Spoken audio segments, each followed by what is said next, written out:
I am so excited today to have two fabulous female creatives. We're going to hear all about their journeys as composers today on the Fly Filmmaking. Welcome to Popcorn Talk, featuring movie discussion, news, and interviews. Popcorn Talk. We talk movies.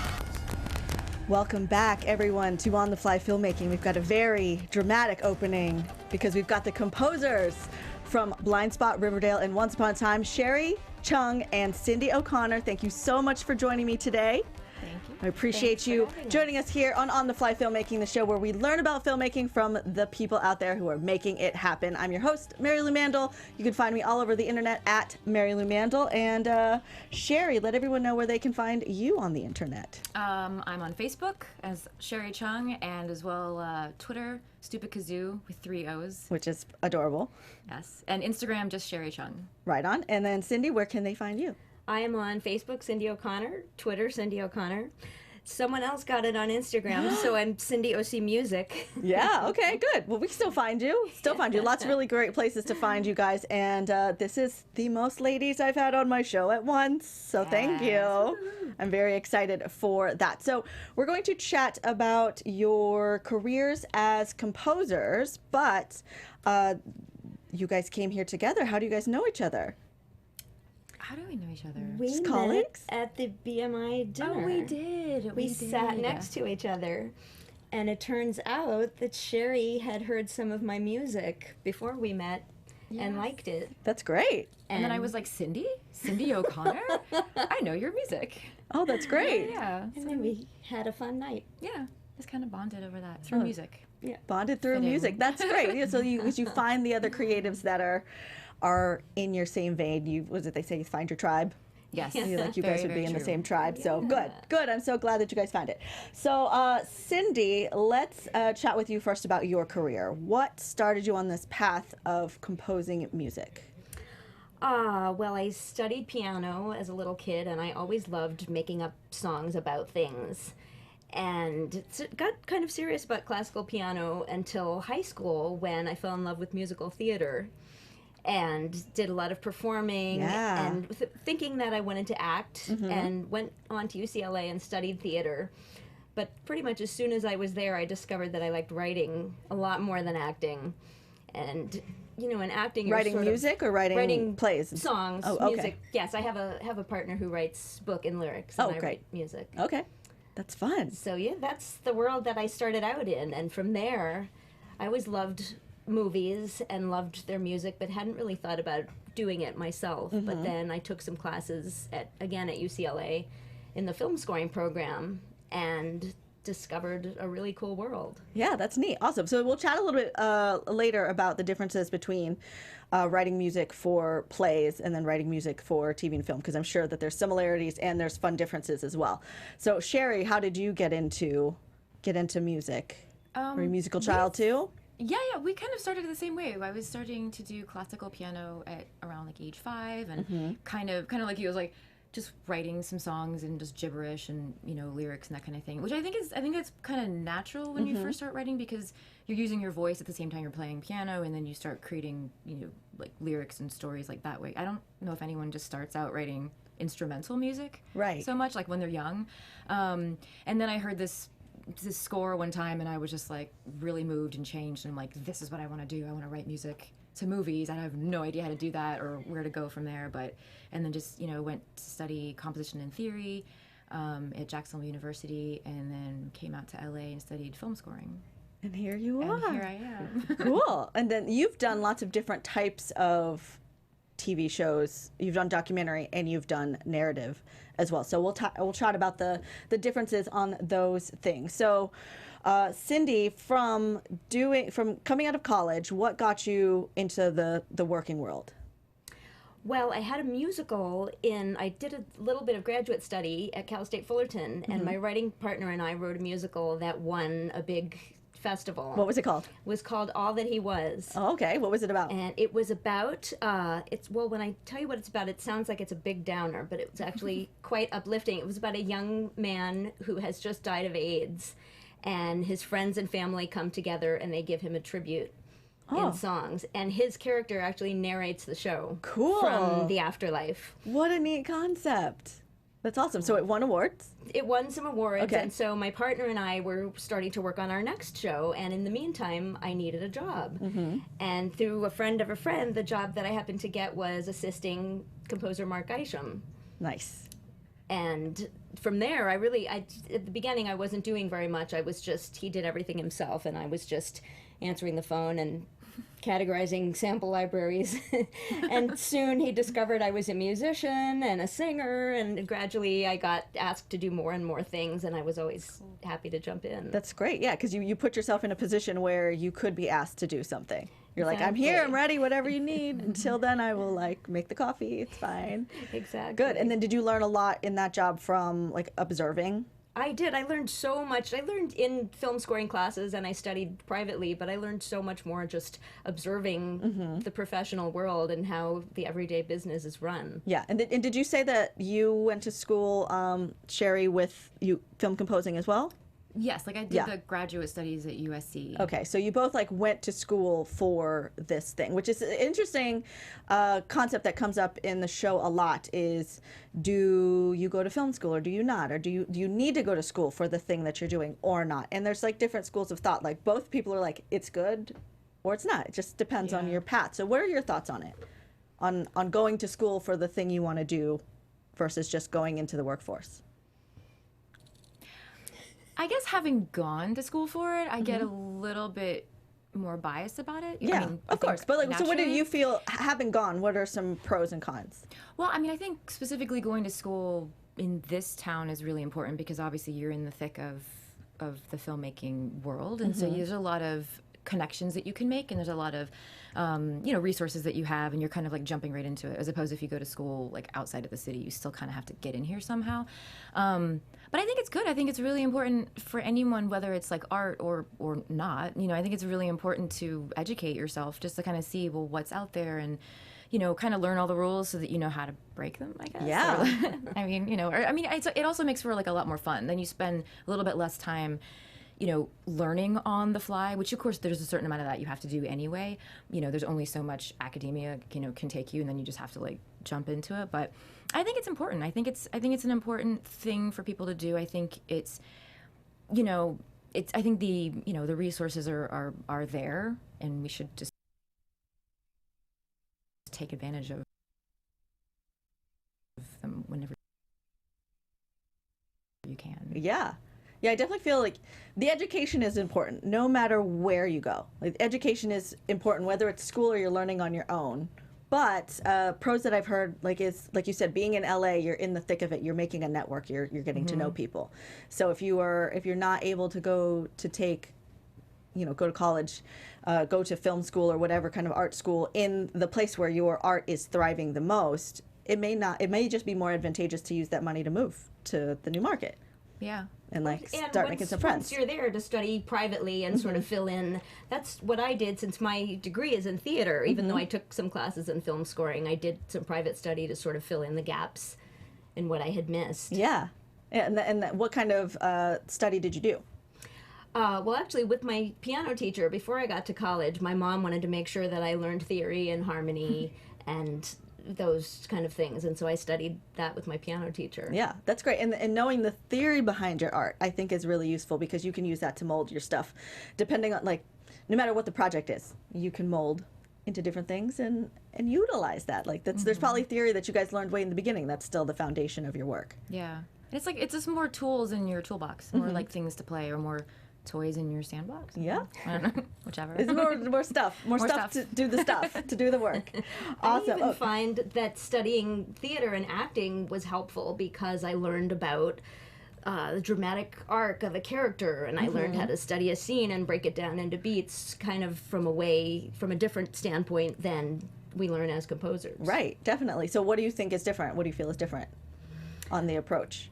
I think composers maybe in the beginning might be more focused on what's on the screen and how do I play what's happening on the screen, whereas an actor is always thinking about what's underneath and the subtext, and all right, I'm saying I hate you, but I really mean I love you. Oh, yeah. I hate you. Yeah, it's a different sort way. of another layer to think of. That's great. Yeah, I could see that because I am newer to understanding music, right? So I can make a visual thing, and I was also a performer. So I can analyze a scene without like thinking of the music, and then I'm like, I don't know what song to put on this. But you having that knowledge and coming with musical knowledge could completely form a scene in a different way than I would have. So like that's really awesome. Was there any other side things that you did that kind of informed the way that you compose music? Any other hobbies or anything like that? I mean, no, I was probably always in music, but I did play a lot, like in growing up, and I was involved with church and a lot of youth groups, and I would play in groups with people, which I think is really important. I think that's just, not only is it like team playing, but I think it's also the idea of music, and you can kind of feed off of other people and the energy, and music can evolve and just kind of become this its own thing. But I wanted to say something that's really cool, that you're talking about how it's like an actor will look at a scene in a completely different way, and I think that's what's cool about film composing in particular. It's like, I think first we're composers, like first we're writing music, and then I think it's really important to what you say, because we're storytellers. So it's like it's not just about what the picture is and the length of the scene and what we need to sting musically or hit or kind of thing, but it's like, well, what is the story? What's the drama of it? And I think what's the human experience? And which, from an acting point of view, I think that's really important as film composers for us to kind of get into that mindset as well. Yeah. That's cool. I never thought of that. Good point. Yeah, you were probably already doing it to a point, but to think of it as like a scene breakdown the way an actor would it's just like a next level of like breaking it down. Yeah, so are there any fun characters that you've done that you're like, yes, I get to break down this character? Oh, no, I'm going to be stumped. Yeah, it's okay. Yeah, it's totally okay. So let's talk about Once Upon a Time. How did that project get to you? That was, I had done a previous series co-writing with Mark Isham called Crash, which was a spin-off of the movie. And it was a very gritty kind of city cops synth score, very different from Once Upon a Time. And then after that ended, he got the script for the pilot of Once Upon a Time, and we both read the script and said, oh my gosh, this is fantastic. This is what a great concept for a story. And so we got to work on the pilot, and it got picked up, and it was clear that there was going to be so much music every week that one human being could not do it all. Yeah, and I was there. Once Upon a Time from the beginning. Yeah. From the beginning, and Marissa, our other producer, loves this show. Oh, she loves fantastic. Once Upon a Time, so she pulled up some music there. She said she's done the after show for that for years. So if you guys watching are on Once Upon a Time fans, then check out Marissa's after show on that. You can go back and follow all those on YouTube on AfterBuzz. So that's cool. So from there, you were working with somebody else, and then did you get to grow and like get more responsibility as the show went on? Definitely. Well, it started out, Mark scored pretty much the whole pilot, and he wrote all the themes for the characters, and I was just sort of doing arrangements and filling things in. And then eventually, in this past season, we're actually co-credited with another composer, Mike Simon. The three of us are co-credited. So. And how does it work when you're co-composing something? Well, we all have our favorite themes that we like and characters that we like. So every week we get on the phone and we sort of split out who's going to do what.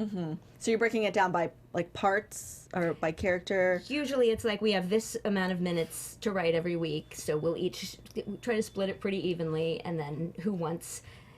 Usually if there's two really difficult scenes, we'll try to spread things out evenly. Like, all right, I'll take that big fight if you take this huge curse transformation. Yeah. And then you can have this easy 2-minute talkie, and I'll take this one over here. How exciting! So are there any characters that you can, that you picked as your favorite?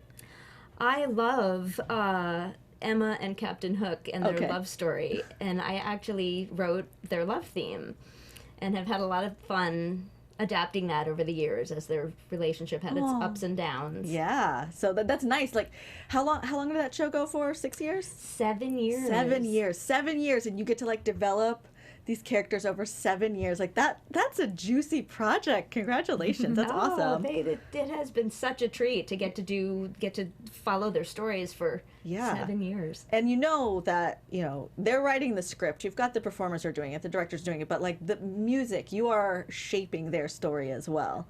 And like how people feel at home, which is I think that's awesome. Cool. So let's chat about Blindspot. When we started the episode, we listened to a song from Blindspot by Sherri. So thank you for providing that for us for the episode. How did that project get to you? So I have a co-credit with Blake Neely, who has been doing a lot of superhero shows on CW. And so I started working with him when he got the script to do the pilot for Supergirl. Okay. And he, called me up. It's like one of those phone calls that you kind of like want, they're like, this is the moment, to shine. But I stayed in touch with him over the years and just kind of fed him a little bit of music here and there just to kind of, just politely say, hey, here's what I'm doing. Here's kind of some of the sounds that I've been working on and some of the projects I've been doing.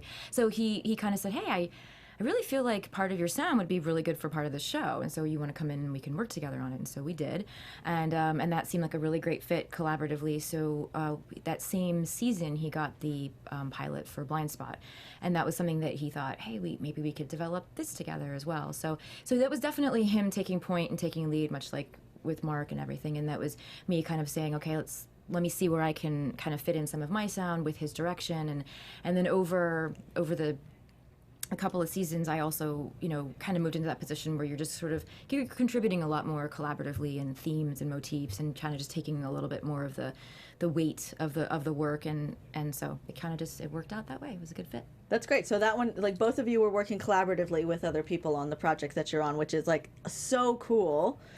Did you guys break it up the same way, where you have like character arcs that you were following? See, kind of like right now, I'm in more of a position where I'm telling Blake which cues he's gonna do, But I mean, like, in a good way. I'm like, oh, Blake will really want to do this kind of stuff. So it's like, okay, I'll give him these themes, and we do kind of work it out that way, where it's like, this is his storyline that he's really been developing, and so it just, for consistency's sake, it makes sense for him to continue with that storyline. And but then there was also times where we've had a couple episodes where it was like, this is a huge deal, and we should really kind of split this up differently, and kind of just share the weight. But not just because of the workload, but also just because creatively, it's just, I think what he's going to do is just going to be, far more effective than maybe what I feel like I could add to this moment.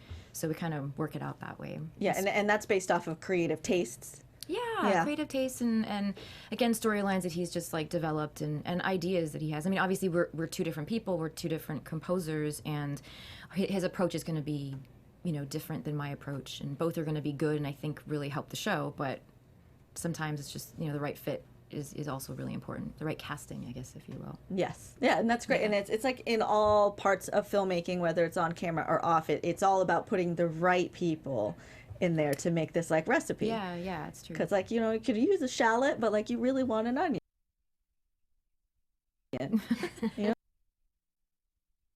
Like that's a really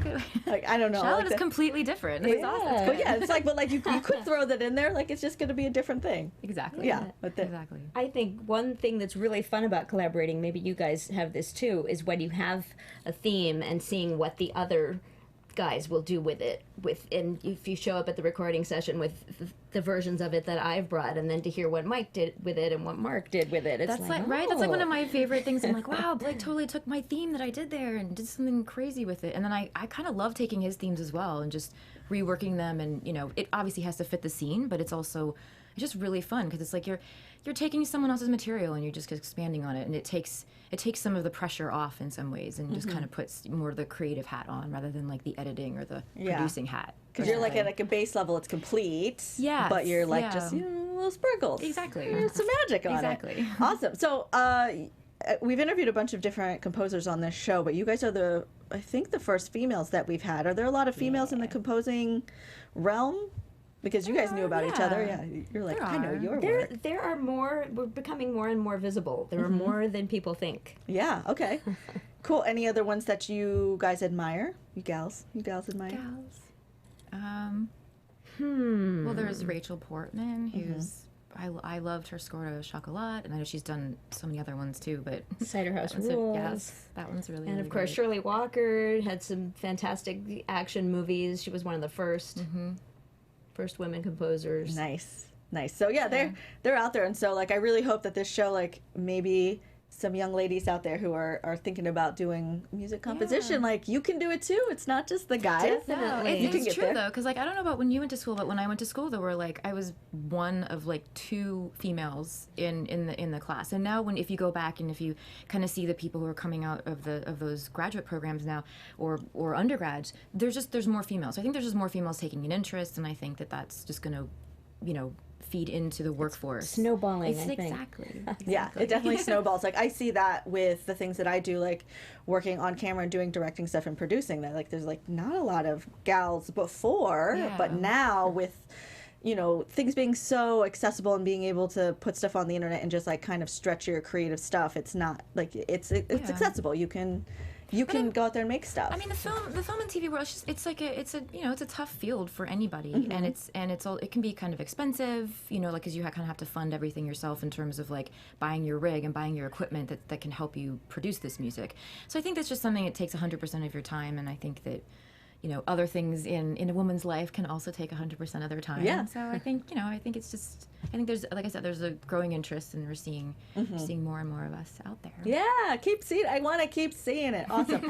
So let's talk about differences in different types of projects that you've done. So for you, you've done documentary, you've done narrative. Do you approach them in different ways?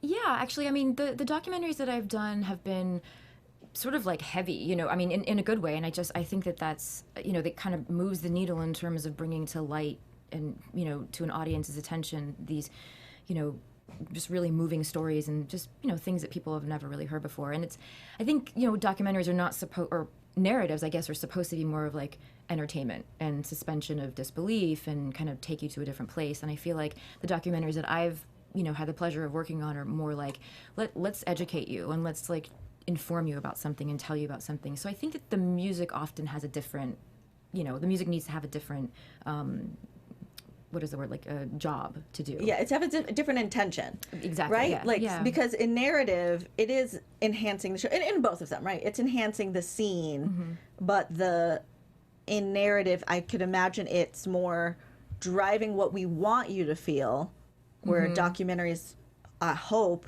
a little more honest. Yeah. To what's actually happening. And just sort of allowing because I mean, in documentaries, oftentimes there's a lot of talking, so you want to be very careful with the music and make sure that it's never just, detracting from the dialogue. And so I feel like it's more of it's not always this, but sometimes it's just, you just kind of want to like lay low and kind of keep things moving along and that kind of thing. And narrative obviously can run everything from, it's got to drive the action and the emotion to what you were mentioning before, like sometimes the actors are doing this, but you want to play it this way. So there's always like a different, it's almost like its own little storyline. Cool. Kind of. Yeah, and it becomes a character of its own. Yeah. Cool. Yeah. How about difference between doing musicals for stage versus composing music for scenes that have been shot? Well, the main difference is that in musical theater there are songs with lyrics and characters are singing, and it's sort of a larger than life moment. Usually that's the moment that calls for a song, is when there was one famous theater composer who said the moment when they can no longer contain their emotions in speech is when there's where you put a song. That makes sense. Like a heightened emotion. But it's funny, in a show like Once Upon a Time that's sort of larger than life storytelling canvas, there are actually a lot of similarities to where you would put a song and where you would have a soaring theme. It's kind of interesting. And for example, when in this season, when the characters of Alice and they have 2 names in 2 realms. Okay. They're Alice and Robin. When they first meet, the way that music comes in is almost like, "Hi, I'm Alice. Hi, I'm Rob." It's the same way that I would have constructed a song for the 2 of them. Oh, that's neat. fun. So, and that when that gets to you, it's already a scene that's shot, right? So you're Yeah. putting music over that. Versus when you were like doing music for a musical, you're like starting with music. Oh, that's a very good point. Yes, the songs and the score are what shape the shape of the story in theater. And then then film, it's an after. Yeah, it's the opposite. Like the performances and the the visuals make the story first, and then you come in and accent it. That It's is a neat. good point, yes. Very neat. Oh, that's neat that you get to have like those 2 different perspectives in how your work has come out in the world. And then you guys are also performers, right? Like you guys, you sing, and like I saw that on your websites that you had some performances around town. Yeah. Is that just something that you keep up on the regular for fun? Yeah. Yeah. I still do it here and there. I've sort of put it on the back burner to take more time with composing. Yeah. But for a while, I did a lot of, I got to tour with one of my childhood heroes, Pat Benatar. What? That's Was awesome. in her band for 4 years, doing playing keys and singing backup. So that That's was awesome. the first year. I was just pinching myself, saying, "It's Pat Benatar!" Oh my God. You're like behind her. You're like, Pat Benatar's right there. Oh my God. Exactly. Yeah, I would be freaked out and like very excited too. Exactly. And that was fun, but I found that the touring life of a touring musician is not a thing that I could do year after year. I did it for a few years and it was great, but I like being in my little home studio making things. Yeah, like lot you did better. 4 years. Yeah. Yeah, that's a good run on a tour. That's a really good It run. wasn't 4 solid years. But- It was every summer. Yeah. Yes, but still, like over 4 consecutive years. Like I travel a lot for work too, and it's like it takes a lot out of you. It's not for Yeah. everybody. So I'm glad that you found a way to stick at home and do your stuff there. So for your show, so both of you were doing like hour-long shows, and we'll talk a little bit about Riverdale too, because I know that's got some interesting stuff in it. What's the kind of turnaround for the shows that you guys were working on? The ones that I'm on, we have, I guess we have a week.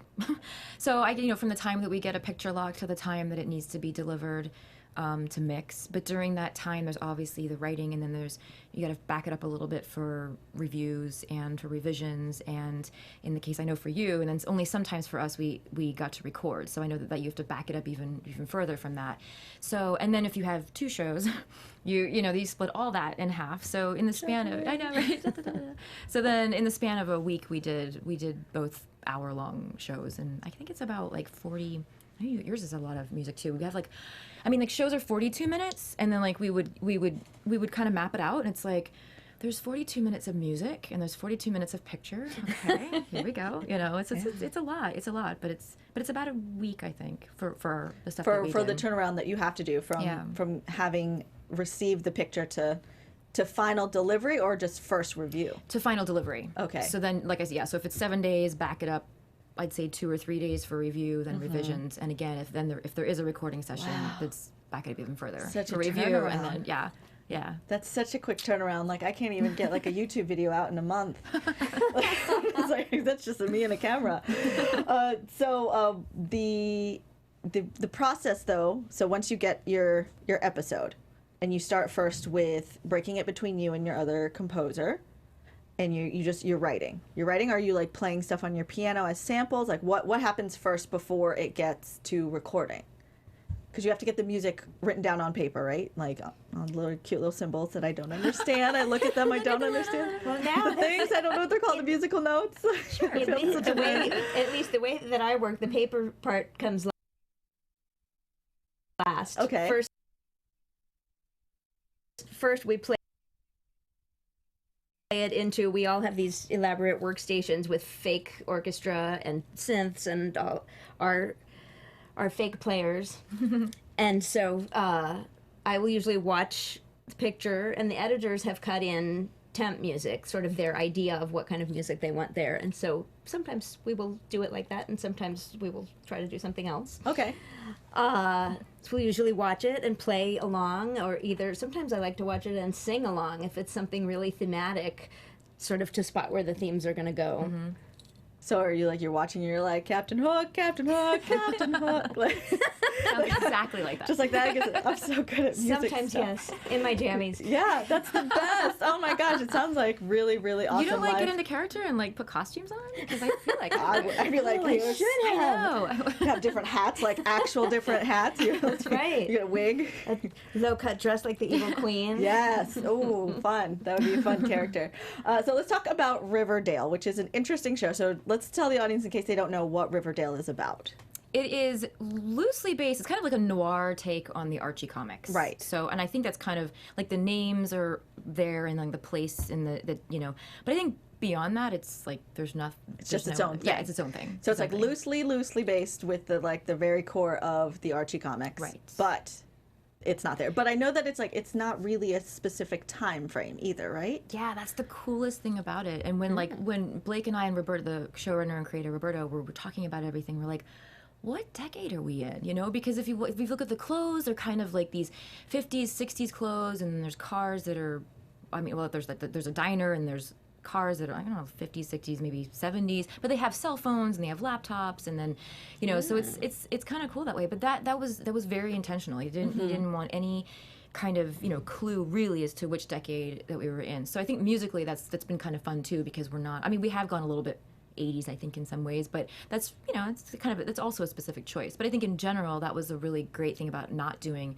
like an orchestral score or something that was very specifically to any time period. Yeah, that has to be really fun, because they're giving you these really neat parameters, like to get a project and be like, there's no real time frame. It's like a teen drama, but there's no time frame, so don't make it look like the 50s, but don't make it modern. Yeah, and I think that's where like source music, when they choose the source music, I think that's kind of that job, you know, of that, just kind of bring it in. What is source music? Source music would be something like a song that is not written or scored specifically for the picture. It's maybe something that's like a band that's out there and they've licensed their song, kind of thing. Okay. So it's basically something other than the score that we're writing, and I think that a lot of times the job of those songs is to kind of bring it into something that's a little bit more, you know, tangible, or takes you a little bit, I don't want to say out of the scene in terms of time, but just, you know, just, I mean, it's more modern, because the songs are usually happening like right now. They're like the hot thing that's, you know, that's on the radio right now. So I think that's, and you still have to play to that, because that's the audience for that show. Like they want that as well. But like as far as like scoring, to be able to like, I don't know, weave around that and then like plop in a pop song. Yeah, that's neat. So I know you both have worked on other like independent projects and things like that. Are there any in particular that were fun to you, where you like got this and you're like, this is gonna be neat? Any defining ones? Yeah, you got one? I have one. It's in, we haven't found the right place for it to be released into the world and find it. And but it's this web series that I thought was just really fun, and it was a very short episodic. I'm kind of into the episodic lately, I think. Yeah. You know, it's like 6 short episodes, about 10 minutes each, and the web series is called "Piss Off, I Love You." Great. And the tagline is a woman. Wait, sorry. It's about abroad. Wait, sorry. I'm messing it all up. Yeah, what is Sorry, it called? Jesse, I'm really sorry. Is it out on the internet It's not, somewhere? no, it's not anywhere. not Okay. yet. But it's what is it? A woman abroad, living abroad, or a woman abroad, living abroad, or something like that. Anyway, it's about like an American. It's totally comedy, obviously. And it's an American. She's traveling. Yeah, she's like living in the UK, and it's basically like let's just make fun of the United States, basically, and also, you know, the Brits. So it's really fun, and it's not meant to be taken seriously, but it does have some lovely human and, you know, emotional moments in there too. So it's not just completely not tangible. You know, it's not something that you just laugh at. But you know, that's really fun, because when you're composing that, you've got like probably the overarching sound, the theme of it, but then like you've got some comedic moments, you've got your serious moments that you get to play with within the same little 10-minute project. Yeah, and comedy is just really fun. I think I don't know what you feel about it, but I think the comedy is just like, it's just, you can get away with so many things. Yeah, how's comedy different than your dramatic ones? I mean, I think a lot of times I think it's harder, to be honest. I think because you don't want to overdo it, you don't want to underdo it, and what makes something funny is really all about timing. So it's like, when do you deliver that line, or, you know, if you're an actor or if you're a comedian or you're a stand-up comic or something like that. And it's the same thing with the music. It's like, when do you deliver that ping or that punch or that and then what does that sound like, and then, you know, how do you not make it too cheesy, because, you know, or too cliche, because, you know, things that like pluck and poke are always, you know, comedic and always really funny. So it's like, how do you sort of reinvent that a little bit, but, you know, not go too far. Exactly. Oh yeah, it's just a little taste. Exactly. You know, make it right. Yeah, don't get crazy, you guys. How about you, Cindy? Were there any defining projects for you, or juicy I had a ones? really fun, speaking of comedy, the first feature that I scored was a black comedy called Forgiving the Franklins, that was billed as a religious sex comedy. That had to be exciting. This was a super low budget film that ended up making it into Sundance and South by Southwest. which was a ton of fun because we were all friends. The director was a friend from way back who I ran into years later, and he said, I'm making a movie. And I said, do you need music? And he had this twisted black comedy script, and he said, for my main title, I want an effed up version of Amazing Grace. Oh, This is a religious family that's just gone off the rails. And so that was a lot of fun. I did sort of a funky piano version of it with like cool. a few wrong notes in it, and then there's another version later in the movie that has this weird little plucky instrument playing. That's Kind fun. of trying different approaches. Yeah. Do you guys have any instruments that you particularly like working with? I mean, I'm sure piano, right? You Yeah. got piano. You guys are working a lot with orchestras. You guys actually go and compose to the orchestras, right? Brass. I was your jam? exploring. Yeah, I just on this other project I was exploring like a brass quintet. It was slightly modified. Quintet meaning 5, and it's supposed to be like 2 trumpets, trombone, a French horn, and a tuba. And I just I modified it a little bit, but it was really fun. I'm like, how does brass not be funny? But then how does it? You make it funny, but then also like how do you make it very sweet and emotional? It was really fun to kind of explore that. Cool. Yeah, because tuba is just funny. Yeah, it's just like a funny. fart. It's like, well, it's like really That's how cool. we all think of it, but one of my friends turned me on to an album that's a Christmas album, and it's 12 tubas, Ooh. and it's studio players from LA, and I think it's called A Tuba Christmas, and it's just mellow and beautiful. And That's when neat. he gave it to me, I thought, oh, this is gonna be funny. You're right. Fart Christmas, and it was this beautiful, beautiful arrangements. It was just quite lovely. Oh, that's going to be on my holiday playlist. I'm going to look that up because that sounds really wonderful. Like I love hearing new and interesting ways of utilizing music, like or any kind of art in a different way. Yeah, Like yeah. it's like in a totally different way. How about you? Any favorite instruments that you work with? I really like a solo woodwind for. I love English horn for a sad melody, and when you have great players, what a soloist can bring to the score is really a special emotional quality. Yeah, that's really good. And so you guys work with the orchestras. What's the most pieces of an orchestra that you've composed to? Do you know? Oh, maybe 60 or something, but it didn't go very well. Didn't go well? No. What happened? No, I don't know. It was early on in my studies and stuff, that kind of thing. But I actually I like working with the smaller ensembles. To be honest, I think there's a quality and there's sort of an intimacy about it that I feel like is really is really fun.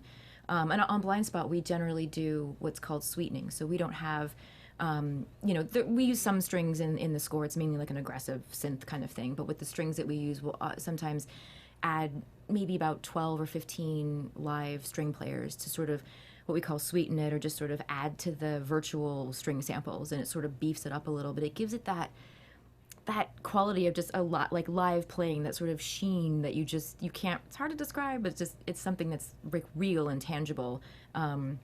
That's really fun in art. So with Blindspot, we do like I said, a smaller ensemble for that kind of thing.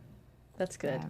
That's good. How about you? What's the standard kind of ensemble that you work with? Well, we usually have, for Once Upon a Time, we have, I forget if it's 24 or 26 players every week. And then usually each season, for the season finale, we'll ask them if we can have a few more. So this year, since it was the series finale,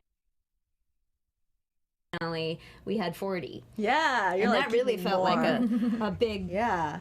adventurous sound. Yeah, that's got to be awesome. And then are there instruments that you guys still play? Do you ever play like your own instruments on some of the work? Or is it typically with studio players that you guys hire out? Like if there's piano, I think I'll generally play the piano. And Yeah. when All the synth type things is Yeah. us playing it into our system. That's good. Yeah. And on Blindspot, there's Blake and I recorded vocals very early on, and then he took all the vocals that I had done and just like put them through all these cool, really effects, and it's become part of the sound of the show. So that's like something that we just record when it's storyline appropriate. Yeah. Hear the vocals. Yeah. Yeah. Oh, good. Okay, so then for people who are out there who are interested in composing, you say you guys have some gear, like, you're like collecting programs or gear, things like that. What do you suggest for someone who's just getting started and they're learning, but they're ready to make their first purchase towards this career? What do you suggest they look for to lead them on the right path? It's pretty exciting. Like these days are pretty exciting for people who are just trying to get into it because there's a lot of stuff is accessible. I feel like you need a good. Well, you need a good computer. Fast computer. Like a laptop? Computer, probably a laptop. Right, and what kind of start program with. do you use for recording or working with music? I write in Logic. What about you? I also write in Logic, but Is that something that everybody can get, or is there like a... It's actually owned by Apple now, I think. Okay. So Yeah, it's not very expensive. It's a little bit of a learning curve. People could start with GarageBand if they wanted something simpler. Yeah, but Yeah. like YouTube videos will really help with the Yeah. with like learning all That's that stuff. true. Yeah. Nowadays, you can learn everything from YouTube videos. It's true, yeah. And then Pro Tools is a good program. It kind of depends if you're recording a lot of stuff and you want to like work a lot with audio. Then I would say maybe Pro Tools is a little bit better. But I think if you're going to kind of do what I think what a lot of film and television really requires is to do virtual samples. So you kind of need to. I would say Logic is a little bit better for that, or some people use Cubase or Digital Performer. Those are other really great programs as well, and then there's even more that I'm sure that I don't know about. Right. Yeah. So with Pro Tools, for somebody who wants to like record and put into their computer, Pro Tools is what you suggest. But if like, so in Logic, is that where you have your fake orchestra? Your fake orchestra, your computer orchestra? You can record into both, Yes, but Pro yeah. Tools is sort of, I don't know if this is still true, that Pro Tools is more track recording Yeah, based it's kind and of an Logic is industry more standard MIDI for writing. Yeah. I think now, I mean, like with Pro Tools has gotten even better with that too. So, but I just know Logic better. Yes. Right. Because I was around when Pro Tools wasn't as great with MIDI. Yes, right? me So- too. And then once you have your thing that Yeah. you know it. Yeah, it's Yeah. the same with video editing. I learned on Premiere. I stick with Premiere. People try to show me other stuff. I'm like, It's hard to change. it's fine. But where's this button? Yeah. They're like, what's that? Okay, so now that you've got your computer, you've got your program, what if I'm just learning it, right? So I just downloaded it. I don't know what to do. I don't even know what to look up on YouTube. What do you suggest they do first? Well, I mean, I guess it depends. If people are trying to specifically get into film and television, I think there's a couple of different avenues. It's like, are you trying to write specifically for film and match it to picture, or are you trying to, let's say, write library tracks, or just like kind of tracks that are away from picture, and then maybe try and get them out there and license them, or have them licensed and have them placed into film. So that's like a whole different, ball of wax, I guess, if you will. So I think maybe this is where I think it's important to kind of at least, not, you don't have to go to school for this, but like educate and just, what are you trying to do? Are you trying to like get your hands on some footage that you can write something to? And if that's the case, then I would just say, try and go to like your local schools and try and do student films and work on it that way. And then you can YouTube, okay, how do I load samples into Logic, and how do I, work with MIDI and that kind of thing. So I think there has to be at least a little bit of understanding, at least of what area or what avenue of the industry that you kind of want to go into. Yeah, I think that's really great advice, because you kind of have to choose to start. To start. Yeah. Pick, like, are you making music to be licensed out? Because then you don't need to have a picture, right? You just are like, oh, this is for a comedy. Yeah. Because matching things to pictures is a whole other thing too. I mean, there's like time code, and then there's syncing things, and there's frame rates, and you can look all those things up as well. But I mean, but if you're not, if it's just, you just kind of want to write music to get, to get placed, then you probably don't need too much of that kind of information. Yeah, and do you guys feel like you have a specific voice, like your music has a voice? So if we were to play like 5 different tracks, I would be able to, if knowing your work, like be able to say, this is a Cindy, this is a Sherri, this is a Mac, like would I be able to do that because your stuff is so distinct? Or is that for composers, is that a thing? It is a thing, but I feel like other people hear it more than I do. I've had people say, "Oh, I knew that was one of yours because it had that heartbreakingly sad chord change that went from a this to a this," and I think, "Oh yeah, that is kind of a me-ism." Yeah. But I don't. Right, you're not aiming for that. And I think that's the same Right. with like the visual filmmakers, who are like behind the camera. Like they have a style, but it's maybe not tangible to them. They're just doing their thing. Yeah. Yeah. Well, I think that's like the interesting thing about film composers in general, is because I think there's a dexterity that we have, or I think that you kind of need to have, or maybe like you want to have. Like I think I kind of like that I get to play different roles, I guess, you know, and kind chameleons. of. I know, exactly. I mean, there's certainly genres that I really prefer, and like types of cues or types of scenes I think I really gravitate towards, and maybe even have or a little bit better at, you know, than others. But I think that's what's really cool about, you know, I think you're right. I think other people hear it more than we would. Like you said, that Blake said that your voice would be great for this series. Right, exactly. But not knowing, right, that oh, well, okay, she wrote this kind of stuff on Supergirl, but then who knew that, you know, I would do really well or really enjoy writing on Blindspot as well. You know, so I think, and you had an interesting thing about that too, where like when you first started on Once Upon a Time, you were writing like these types of cues, and then it was like, oh, but you also do this other type of thing too. And it's like, you almost don't even know that you can do them until you're given a task to do it. Right. And then you're like, oh, this fits nice. Yeah. This feels real good. I like how this looks. This is fun. I love Exactly. monster cues. Yeah. Yeah, right? Yeah, cool. Okay, so talk to me about being a creative and just pursuing the thing that your artistic endeavors, because as a lot of people know, like when you come to LA, like everybody has to do a bunch of jobs. You just have to work a lot and a lot of things that you like, a lot of things that you don't, but you just do the best that you can. But now you guys are working on like major shows, you know, so what is it that you're doing to still nurture your creative self? I feel like that it's all a matter of scheduling. When there's a Once Upon a Time crunch, it might just go every week solid for 2 months, and so the fun songwriting and other things that I like to do has to wait till the next break. Yeah, I'm the same way. For me, I know some composers do really, like, they write for themselves away from picture, and I'm one of them.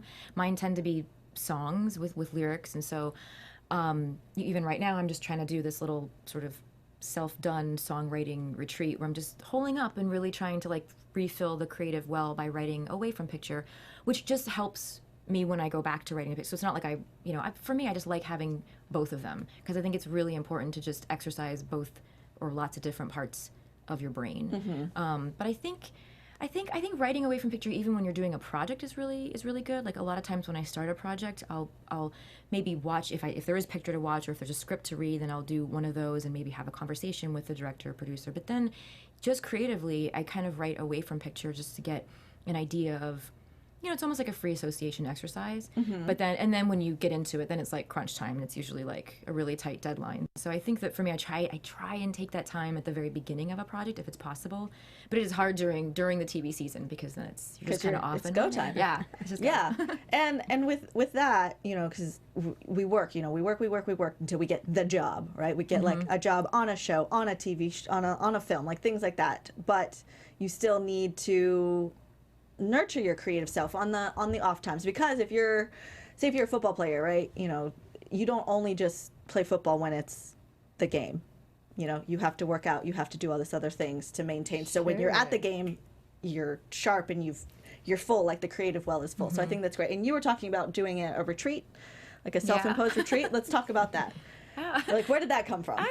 Okay, so I was thinking, I used to call it my rock star move, because I was like, all these bands out there, at least the things that you hear sometimes, it's probably a little bit less done this way now, because people aren't really making albums so much as they are like releasing tracks at a time. But like, I thought of this, gosh, like, some bands, they go into the studio and they just come out with an album like a month later. They just like rent a place, or they have a studio, and they go into the studio, and I'm like, I want to do that. That just sounds really cool. And then I'm like, well, why can't I? So I found this place that I just thought would be really inspirational, and I can see the ocean, and I can, smell the sea air, and for me, that just felt